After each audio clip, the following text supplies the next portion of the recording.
Tandem Jada Jada. Naitwa Matan, msanii wa nyimbo za kizazi kipya nchini Tanzania. Hello, mambo vipi? What's up? Naitwa Lina Sanga all the way from 255 Tanzania. Yeah, ni Zedanto hapa ndani ya Radio R. Yo, tunaitwa Afromusic. Yo, bwana inakuaje watu wangu, Risho Boy is a business live and direct kutoka Mbeya City. Unasikiliza Radio R au sio 99.2 au vipi bwana? 99.2 FM.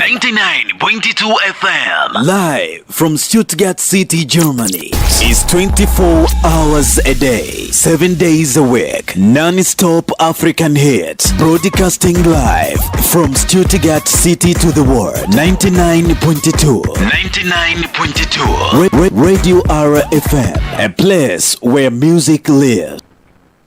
Germany at the end of last year, so start of November, and I went for a training course in a place called Hahn in Birchenbeeren. I think that's how you pronounce the small village. Birchenbeeren? Yeah, I think that's how you pronounce it. Birchenbeeren, Hahn. We did our training course there for around 6 weeks. And then after that, we were sent off to our bases, and my base was in Berlin. I'm not going to talk about the flight attendant experience. I'll talk about that in another video. So while I was in Germany, Berlin specifically, I saw interracial couples dotted around, like, you know, quite often. And I also knew a few people who were married to Germans. So there you go, already, you know, I see that German people seem to be quite open-minded to interracial relationships. So I don't really have a great idea of what interracial relationships and mixing is like outside of Berlin, because, you know, I only lived in Berlin. And then when I was in Hahn, I didn't really see any black people. I don't remember seeing black people. There was one mixed girl on the course, and that's all I really remember, I think. And I'm not the kind of person who always looks out like, oh my god, am I the only black person, or is there any black people around here? Or I don't really think of that. If I find my tribe, if I find the people that I get along with well, I'm not thinking, is this person black? Is this person white? Is this person Asian? I'm not thinking that. If we have a mutual respect for each other, I'm not thinking about the color of your skin. But for the sake of this video, I'll just tell you that there weren't so many people, black people in Hahn, but there were some in Berlin. I wouldn't say there were loads, but I would say that I met quite a lot, especially when in the church. Like, I did meet quite a few black people married to Germans, people who were students, came as single people, came straight from Africa, came from England. So yeah, there were black people from all over the world, not necessarily from Germany, Berlin. So when I was out in the public, out and about, there was some staring, which was not necessarily negative, but definitely a bit weird. If I catch them staring, I actually would stare back at them just to show them that, hey, like, I'm looking, just to show them that, hey, I'm looking.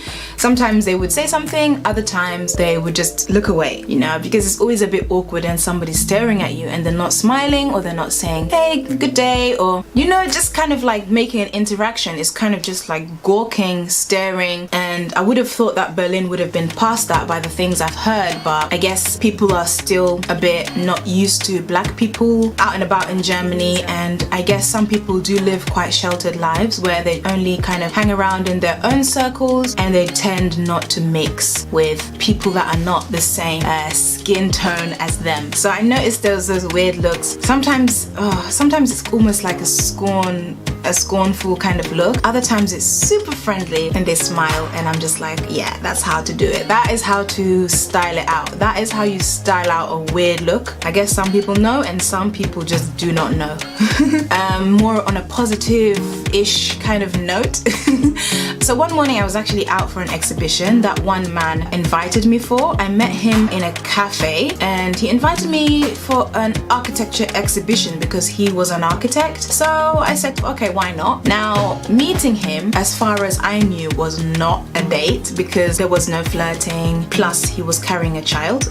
He was carrying like an 8-month-old child. So I was thinking, where's the mother?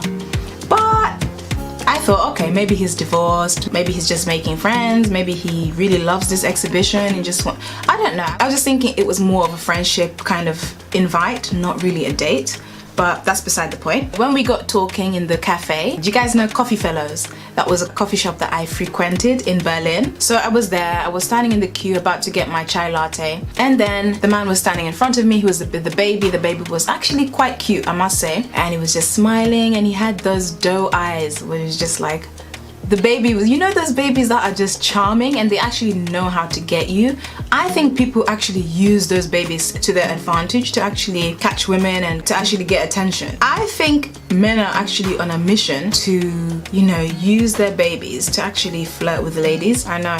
And actually, another good way to get a woman's attention is to have a dog, like a really cute puppy. That one just always does it, but anyway, that's beside the point. So anyway, I was with this man and his kid. I was kind of surprised when he brought the kid, but then I thought, hey, this is not a date. It's fine for him to bring his kid to our meeting, to this exhibition. It's fine if he brings his kid out, you know, he can't just leave the kid, doesn't have daycare. He did tell me the baby's mother was from one of those French-speaking countries, I think. Maybe she was flying back home, maybe it didn't work. We were sat at the table. He arrived first, sat on the table in a snowsuit. I can't remember what the name of that thing is called because it's been so long since I took care of a baby. You know, one of those suits that babies wear that cover the head, the body, the arms, and sometimes they have gloves, and they have booties as well attached that you can attach and detach, whatever. The baby was in one of those and just lying there like a snow angel on the table, and he just had that doe eye look, you know, that cute look that some charming babies have. We were just sat there chilling, talking before looking at the exhibition. A German couple was sitting on another table and they were just staring at us, and eventually they came up to us and they were like, they spoke to us in German, like something about taking a photo, and the man that I was with understood because of course he is German. He translated it, but then the couple actually explained it better, and they said, oh, you look so good, like picture perfect, you know, like picture perfect. We want to take a picture of you and after we can send it to you. So they just thought that the look of us was just so perfect that they had to capture it in a picture, and I just thought, okay, why not? So we just allowed them to take a picture of us together with me, him, and the baby. And yeah, I must admit, it was actually quite a nice picture. It was like, you know, when you see a nice scene and you just want to capture that, you just want to capture it. So I guess that's what they wanted to do. But it was like, this was an older German couple in their 60s, and they are literally looking at us and admiring us and praising us and showering us with compliments because we absolutely just look so good.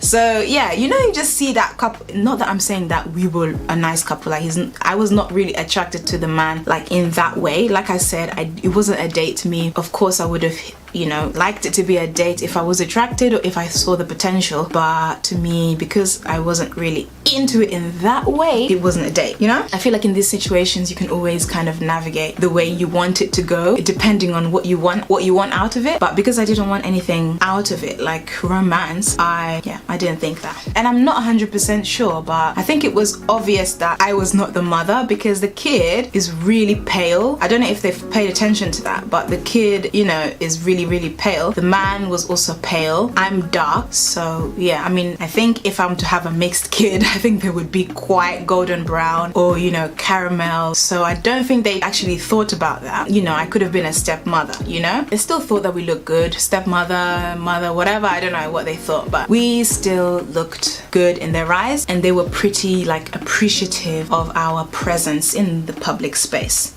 as an interracial friendship couple people. Yeah, they were pretty like, they were praising it, you know? They didn't have like WhatsApp or anything, so they just sent the picture by text and then they sent by email. And I just thought, wow, they went through quite a lot of effort because they really appreciated it was just genuine appreciation. You know, I think also they were having a good day. They must have been in happy mode, you know? They were having a good day themselves, I'm sure. So yeah, it was quite obvious that this couple were like well-traveled, open-minded. They've been exposed to different cultures, different people all around the world. Yeah, they were definitely open to interracial life and how can I say, starstruck.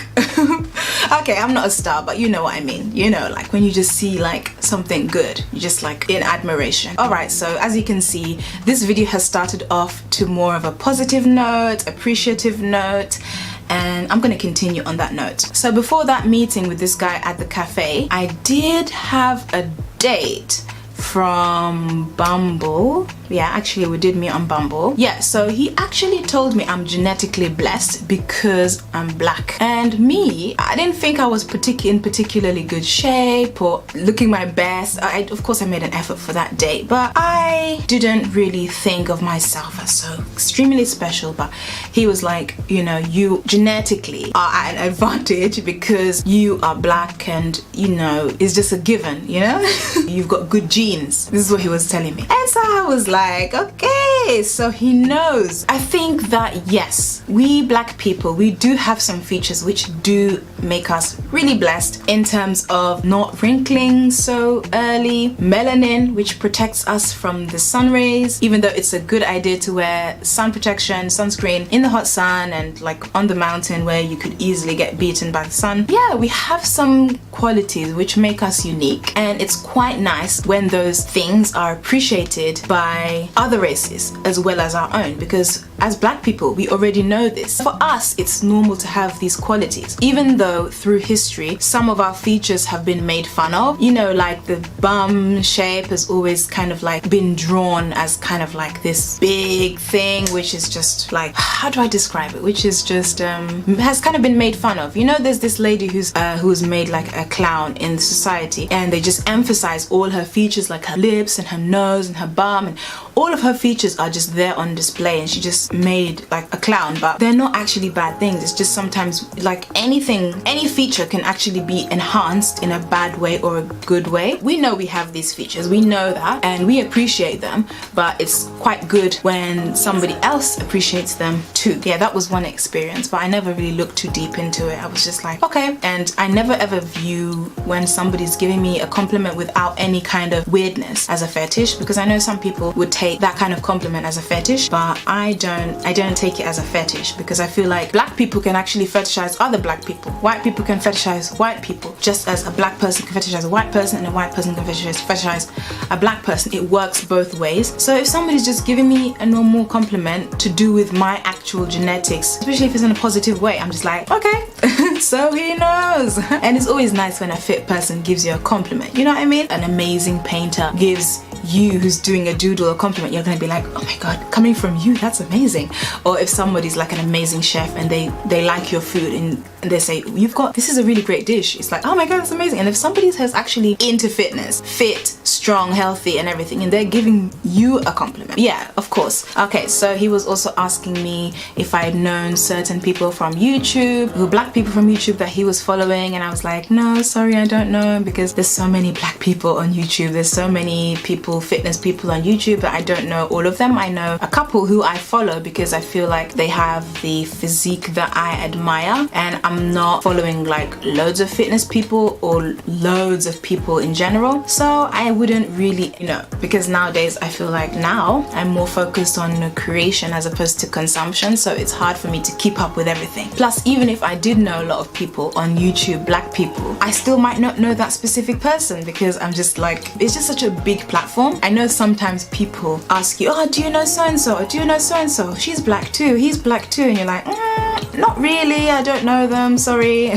So when I was out in uniform, in my flight attendant uniform, people would feel like they could ask me questions because I was, you know, I looked approachable. You know, sometimes a person in uniform can seem like the person to ask for specific information. Sometimes they would actually go as far as to ask me about, you know, how did you get here? How did you end up in Germany? And then I tell them that, yeah, I was sent here, just like my other colleagues who are not black.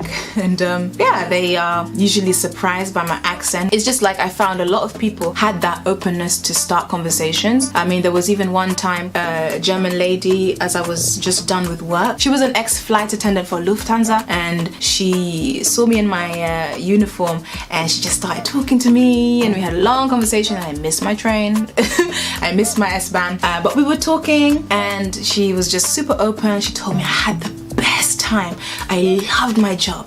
I really saw the world, and she was just like so excited to kind of talk to me about her life, and she was asking me a few questions too. And I asked her, what did I ask her? I asked her, did you have a family? She's like, yeah, I had one son. He's old, he's grown up now. and she was super beautiful. She was like tall, looking so healthy and just gorgeous, and she was just so beautiful, super friendly. So yeah, I just guess that. But I guess like with Lufthansa, like they do take care of you quite well, and you do get to see the world because they do long haul, short haul, and everything. Yeah, she's retired now.